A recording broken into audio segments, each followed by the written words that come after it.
Ito yung Ampalaya Farm ni Capilo dito sa Amerika, guys. Ayan, dami oh. Oh. Ito yung ganito yung ah, magparami ng ampalaya.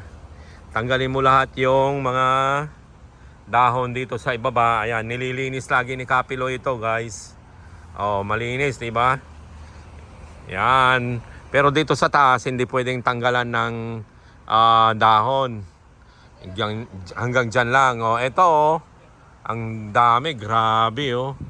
Ayan. So ito, ang bintahan dito 450 per kilo.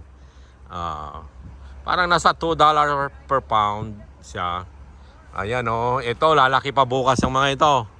Ang mga yan, ito hindi na lalaki ito. Bali, dalawang klase ang tanim nilang ampalaya or maraming klase siguro. Ito, iba ito eh. Ito, magaspang. At ito yung malinis, makinis siya. Ayan. At ito naman yung, ano ito, puti ito, puting ampalaya. Oh, naiiba, puti. At mayroon ding parang mga native na ampalaya rito. Yung maliliit lang siya. Pero nahalo-halo lang siya. Ang dami guys, oh. Oh my God, super dami. Oh. Ayan. Hapon na dito, alas 7 na ng gabi rito, guys, sa Amerika. At ito, ang farm ni Capilo at si Ka Russell. Ang dami dito. Ito, kamatis na plum tomato yan. Ang lalaki, oh. Sipag mamunga yan, guys, oh. Talong, marami siyang talong. Upo, oh, upo. Ayan oh, may upo, kamatis. Oh, dito naman sa kabila. Ayan oh.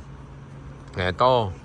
So ito yung trellis nila, yung akyatan nila, trellis ang tawag dito sa Amerika, guys. Ayan, kawayan na ginawa ni Manong at nilagyan-lagyan lang ng tali. Mga simple lang to. Ano, oh, ring. Ayan, matagal din to, kawain na to, mga abutin din ng 3 taon yan na bago masira, bago ka magpalit. Oh, eto, ampalaya, better melon, gamot sa ano ito, guys. Oh, ito yung puti na sinasabi ko, ampalaya, oh. Puting ampalaya. Oh, ayan oh, puti rin yan, oh. Puti, puti, puti. Ito yung may supot, binhi yan, ayan. May supot na tanda. Oh, ito, ayan yung kondilinis. Lalaki pa to. Ayan, pwede nang anihin bukas. Oh, ito, lalaki pa ng konti ito bukas. Ayan mga yan, pero pwede nang anihin. Oh, pipino. Ang gaganda ng mga tanim ni Mano. Grabe, oh. Oh, yan, iba naman ding ampalaya to. Yan, yung mga ganyan lang ang laki niyan, hindi na lalaki na ano. Ayan. Oh, yan. Oh, ang daming ampalaya, guys. Super dami. Sili, super daming sili. Mga kapitbahay ni Russell o okra. Eto, guys, oh, mga okra. Ang ganda ng okra, oh. Nasa paso lang yan, ha. Oh, sa paso lang yan yung okra ni Manong. Ito oh. Ayan yung mga paso niya. Oh, di ba? Yung mga nasa Pilipinas, guys. Basta maalagaan lang kahit nasa paso, kung wala kayong pagtatamnan, kung wala kayong bakuran, ilagay lang ninyo sa paso mga lumang timba. Ayan. Siyempre kailangan din yan ng pataba yan. Maglagay din kayo ng mga pataba para sa gulay, para lumaki sila. Oh, lahat yan nakapaso, oh, talong. Ang dami, umpisahan natin dito, oh. Ayan oh, talong. Ang gaganda, guys. Ang lalaki ng, kung malaki yan, yung talong na yan, ay nako, mamaya pag nakarating tayo doon sa ano, oh, ang grabe, oh, ang laki, oh. Ito yung binili ano, oh. Grabe. So ayan, nakapaso lahat yan. Nakapaso, paso.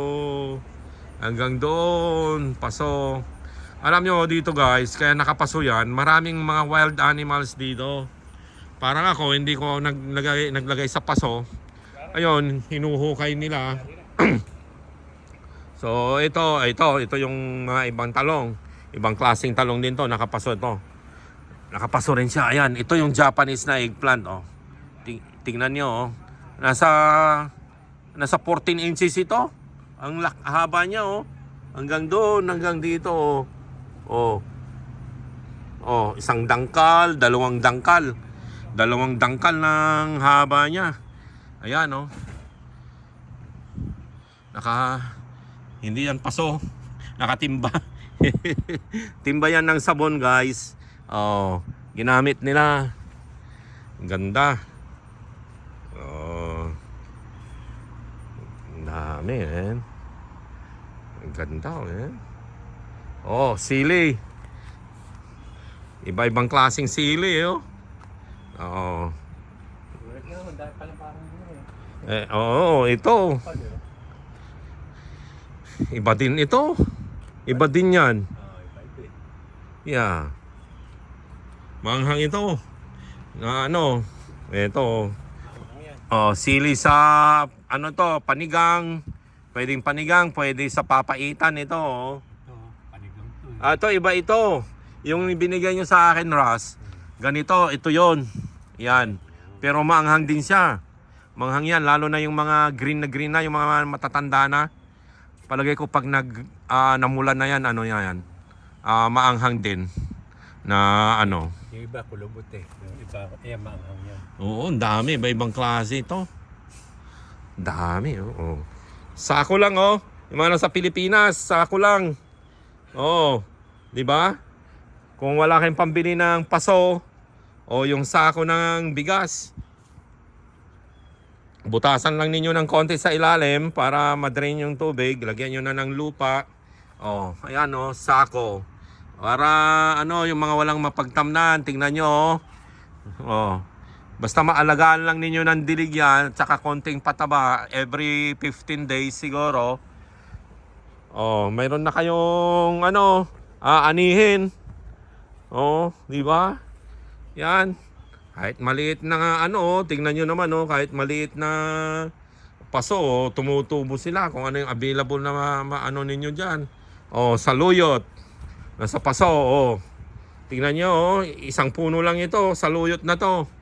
Oh, kung mayroon kayong 3 punong ganyan, mag-asawa lang kayo, ano na, sobra-sobra na yan.